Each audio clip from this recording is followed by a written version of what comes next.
Good evening, everyone, and welcome to the 48th. I'm Frank Camacho. I'm Kurt Davis. And he's behind the 8-ball once again. We're going to use this a little bit later. Oh, yeah. Going to poke some fun at us. Let's, a lot to talk about. Let's get right into it about Cuba and the normalization of relations. You know, Frank, you and I might actually agree on this You one. think so? How disappointing.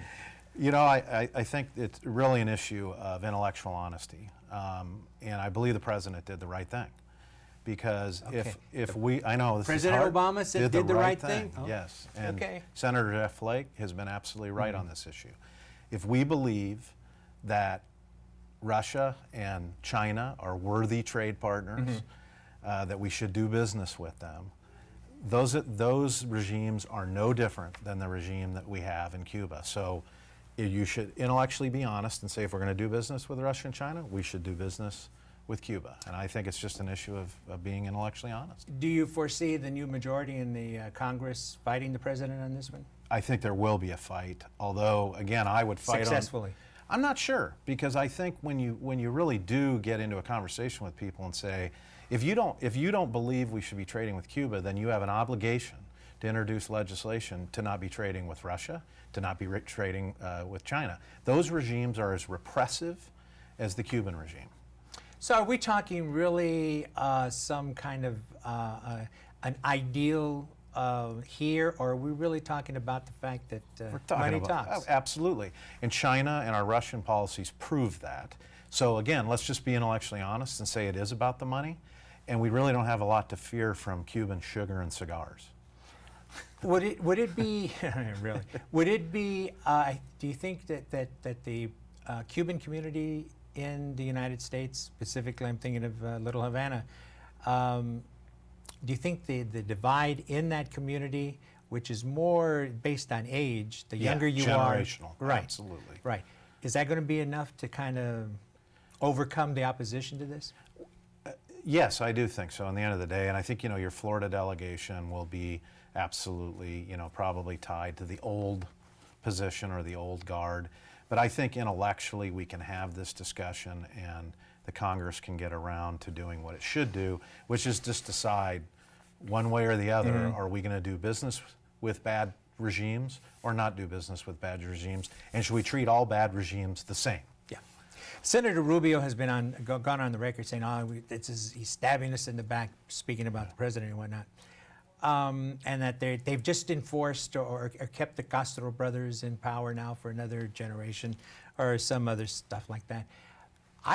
Going out on a limb here, I think in 10, 15 years, Cuba will be free. Let's see what the Magic 8-Ball says. It says Frank's right. Yeah, that might be the only time that thing's going to say that Frank's right. Yeah, I mean, I just think that it's especially when they start getting food, when they start getting some of the necessities that have been denied them under the Castro regime, that people are going to say, hey. I don't think they'll become a free society overnight by any stretch of the imagination, but things can't get worse than they are in Cuba, and let's see what will happen. And again, let's just be honest with ourselves. We do business with bad regimes, and so let's quit picking one over another and be intellectually honest with the American people. Okay, speaking of bad regimes, let's talk about the new governor and the Republican leadership in the state capitol. I had to get that one in there. Yes, we did. Let's talk about some predictions for the upcoming session. Number one, they're going to have a big headache out there with this budget. Frank's right. Yeah, again, that's two for two. I'm going to go out so far as to say I believe that they will have a budget. Probably April or May, right around that time. Frank, you're stealing my line. Oh, really? Yeah, we agree on that. Frank's right. And there's going to be some revenue enhancements included in that budget. Bing, bing, bing, bing. Frank's right again. So what can we do? Well, let's disagree on the Brewer legacy. Okay. I do agree with you. A budget will be passed. I'll add to the other prediction that in 2015 we're going to see filed more initiatives and potential referendums passed by the legislature to be put on the ballot in 2016 than maybe we've ever seen in state history. Such as? I think we're going to see everything from, we'll see stuff related to gay rights. We may see certain tax policies put on the ballot. I think we're just going to see a whole broad spectrum of How about things. just the flat legalization of marijuana? That too. I think that'll end up on the ballot as well.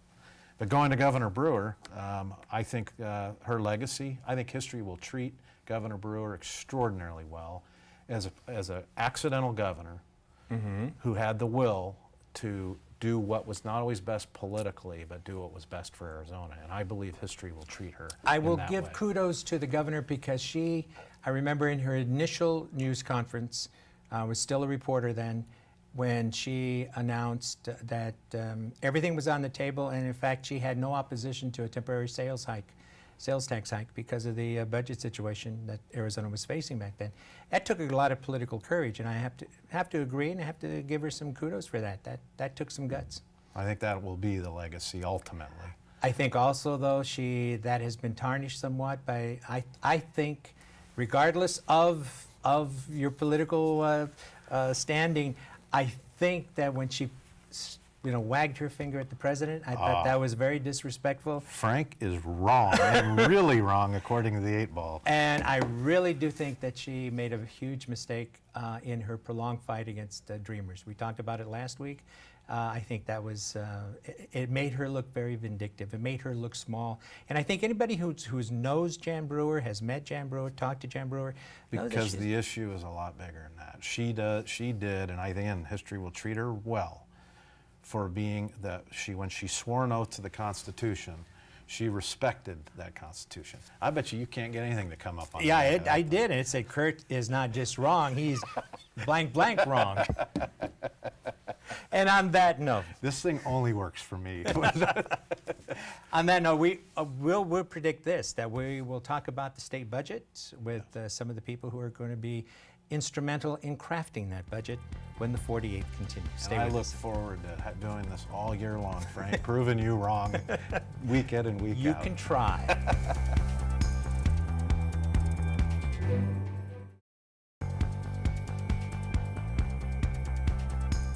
Welcome back to the 48th, and we are joined now by Representative Justin Olson, who is the chair of the House Appropriations Committee, and Senator Katie Hobbs, who is the leader of the Democrats in the Senate. Welcome to both of you. Thank you for being with us. Welcome. Thank you for having New Year. us. Yeah, I'm looking forward to it. Yeah, Happy New Year, and it's. I wonder how happy the New Year is going to be because you've got a big budget deficit looming. How are you going to handle that? Well, we have some real challenges, and certainly as the new incoming appropriations chairman, I recognize that it is going to be difficult. We have a substantial deficit in this current year that we're halfway through, and then a $660 million deficit in the budget year. So it's going to be some difficult decisions that we'll have to make, but I think that we're up to the challenge. Everything on the board? Everything's on the table. I think that the governor-elect has made it clear that he's not interested in tax increases. I've made that clear to my constituents as well. But that doesn't mean that we can't look for other ways to find new revenues in addition to balancing the budget with reductions in spending and other one-time solutions such as the rainy day fund. Senator? Well, I'm happy to hear Republicans saying that everything's on the table because I think that's absolutely how we have to address this problem. We've really cut everywhere that we can cut. There's no more fat in the budget. There's no more really gimmicks that we can do. So everything really does need to be on the table. Does that mean revenue enhancement, i.e. tax increases? Everything needs to be on the table. Well, See, the Senate President said that recently in a speech, I believe, that everything has to be on the table. But when you talk about enhancements, what do you mean by that? Yeah, I'm glad you asked. What I look to, I don't support tax increases. I don't think it's appropriate, especially in this economy, to compel folks to pay more to support their government. But I think that we could look for optional services of the government that aren't required. It's not your business license and saying you're going to pay more to continue to work. I mean, that's really a tax on business. But services that are optional, that folks can choose whether they want to participate in the service or not. I'm speaking specifically about one proposal that I've offered is our kindergarten programs. We no longer, as a state, fund all-day kindergarten, and yet most kindergartners receive free full-day kindergarten, and the schools are using the funds that we're giving them for our other grades to supplement this free service that's not funded by the state. The school districts could offset the inevitable reductions that they're going to see in budget cuts by actually collecting some tuition from parents who are able to pay and then also see some savings by offering the half-day option to the parents that aren't able to pay for that How do you tuition. make that uniform, though, or how do you make that work if say, some families can't afford it? Well, the policy would be up to the legislature, and we could establish a uniform policy for kindergarten. And the parents that can afford it, we could offer some tuition waivers if they want to participate in full-day kindergarten. But there are many parents who would be happy to have their students in half-day kindergarten, and other parents who would like to continue to receive full-day kindergarten, but since it's not funded by the state, they would then pay the tuition to participate in So you're that talking optional means governmental testing service. that, basically means testing that Well, provision. what I'm talking about is that the state's not funding all-day kindergarten, and the school districts have made a strategic decision because they're in a competitive environment to compete for those kindergartners, because those kindergartners represent ongoing revenues for up to 12 additional years after their kindergarten year. So they're competing, and so they offer this lost leader option for parents in order to entice the kindergartners to come, and they use the resources that we're providing them for the other grades to fund that all-day kindergarten program. And so that's why I'm saying, if we establish a uniform policy and say, at a certain level, you can have a tuition waiver, but outside of that, there's no funding for all-day kindergarten. If you want to receive this optional service, you're going to pay, you would pay tuition. And this could raise up to $150 million to offset the deficit reduction options that we're going to have to enact in order to close this deficit. Senator Hobbs, are you going to push to close some of the exemptions, some of the fees, and maybe delay some of the tax incentives that until the state maybe can afford to? Yeah, well, I mean, I think when you look at the tax cuts that were passed in 2011 jobs bill, we're looking at almost a $500 million, addition to the deficit, and so I think delaying those needs to be on the table. There's no accountability in those tax cuts to know that they're actually creating jobs or doing, that the taxpayers are getting return from their investment in those tax cuts. So I think that's something we need to look at. There are $12 billion of tax exemptions in the tax code, and so those definitely should be on the table as well. Just looking at how we can. The tax cuts you're referring to, so if those were delayed or abolished, you're talking about roughly $100 million, and you have a $1 billion problem.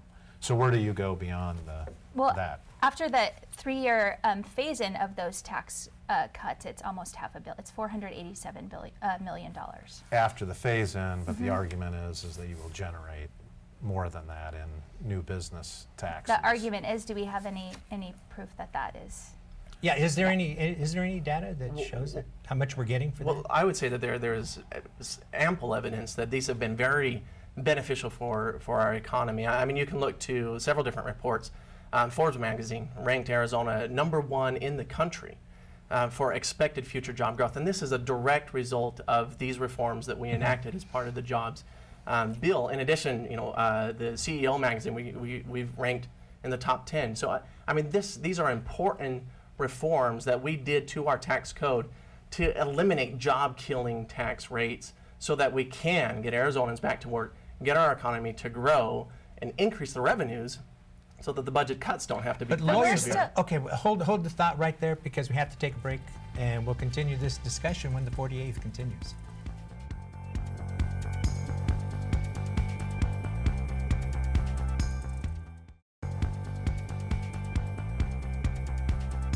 We're back with Appropriations Chairman Justin Olson from the House and Senator Kay Hobbs, who's the Democrat leader of the Senate. And Frank, I think you had Senator you were Hobbs, following up. you wanted to make a statement just before we went to break. Yeah, I mean, Arizona continues to lag behind the rest of the country in job growth. And so, sure, we might be poised for this great recovery, but that doesn't help fill the hole that we're facing right now. And we have to ensure that essential government services are available, and that we're not cutting government so far just for the sake of cutting government, that we don't have those services available. And things like your proposal for all-day K, that doesn't help ensure that those services are there. Defined essential. To you, what is essential in the budget? Well, Or government services. I mean, we just created this new agency for child safety, and I think we're going to see how they're doing, but I'm sure that they probably need more funding than we gave them. I would say that child safety is definitely an essential service. We have continued to sweep HERF funds for the highway user revenue funds, and we have roads that are, it costs drivers more to drive on the roads because it damages their cars because they're in disrepair, and we don't have the funds to keep up with road maintenance. Those are some examples of essential services that we haven't been able to invest in because of cutting. So are you open to the concept of tolling some alternative lanes on some of our roads to drive revenue? I mean, I guess what I'm getting at is everybody says we can't cut this, or we can't do this on the tax side. I'd like to know what is one government program that you would be willing to say the state doesn't have to do that anymore. Well, I mean, I don't know. I mean, I think we've cut a lot and cut all the fat that there is. I think if you set up toll roads, you're setting up again the people that can. It's a regressive tax, and it hurts Unless people. there's a free alternative, meaning I have a choice, right? And there's opportunities to do that, but I don't see that on the table. But I can go around the transportation map and show you where there's a free alternative if I chose not to do the toll road. Right. And the bypass on the 10 is a classic example of that. I could stay on the non-paid part of the 10. Same thing though. What is there a program that what's a program you would say government doesn't? We have a $20 billion state budget when you're really done throwing in the federal money and all that. What's one program that you would say the government doesn't need to be doing that anymore? Well, I think that's an excellent question. I think it gets to the core difference of perspective that I approach this budget with, and some of my friends across the aisle approach the budget with, and that is that I don't think that we've reduced government to the core. What we're really talking about here with this deficit are eliminations to anticipated increases in revenues. If we spend in this current fiscal year the amount that we spent just last fiscal year, we would end this fiscal year with a $200 million balance, not a deficit. We would end the next fiscal year with the same $200 million balance. That's because, or the reason that we have this deficit is because we're anticipating new increases to spending. So we're not cutting to the bone. I disagree with that perspective. I have a different perspective. I look at the quality of our roads. When I drive, I've driven across our country. When I cross the border of Arizona, I'm shocked at how much higher quality the roads are here in Arizona. So it is a difference in perspective. I don't think that we've cut government to the core. I don't think that we will be creating unreparable harm if we keep the spending at a level that is sustainable. Where else can we cut? There's opportunities for savings across the budget. I've spent time going through the budget line item by line item with our Joint Legislative Budget Committee staff, and we've identified many opportunities for savings. Are most of them formula driven? Is that what you're looking at? When you look at the budget, you look at where we spend, and that's where the bulk of the savings is going to come. And if you look at all of the other agencies of government, if we were to cut every non-formula discretionary dollar by 5%, it only generates $100 million of savings. So certainly it can't be done with just the non-discretionary. Well, what kind of program, though? Can you give me an example of a specific? Well, I mean, that's exactly what I mean when I say everything is on the table. I mean, a better question would be, which program are we not going to cut? And perhaps I might be able to find one or two of those, but the bottom line is that everything is on the table, and everything does need to be on the table, because we're talking about growing the budget at rates that are unsustainable. We need to keep the spending at a level that is congruent with the wealth of our state. Senator Hobbs? Well, I don't think you get to $1 billion with those line-by-line savings. I don't know how you get there. Oh, you do. You absolutely do. And certainly the number one priority is to make sure that we're victorious in this lawsuit that the state certainly cannot afford. And frankly, I don't understand the plaintiffs' objectives in this lawsuit, because even if they get the outcome that they're looking for, I don't think that they're going to result in an restoration of the education funds. Right. Last thing I'm going to just ask real quickly is, I'm sure you're anticipating a significant role by a governor-elect or Ducey. How do you see that playing out between your two caucuses? What's the impact of a new governor going to be on this budget process?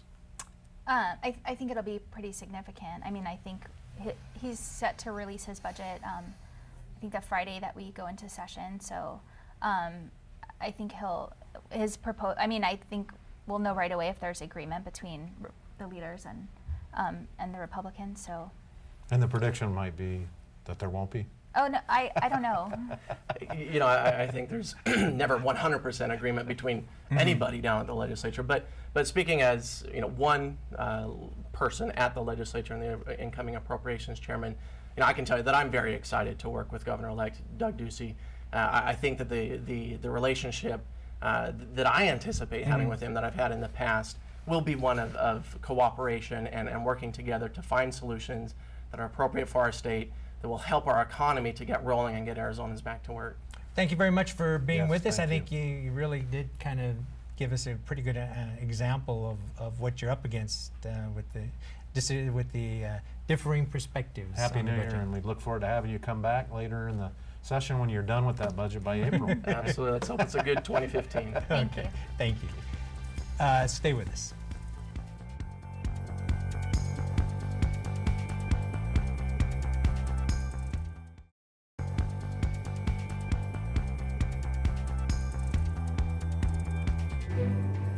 Thanks again to Representative Justin Olson and Senator Katie Hobbs for being with us on the 48th, and we invite you to join us again next week.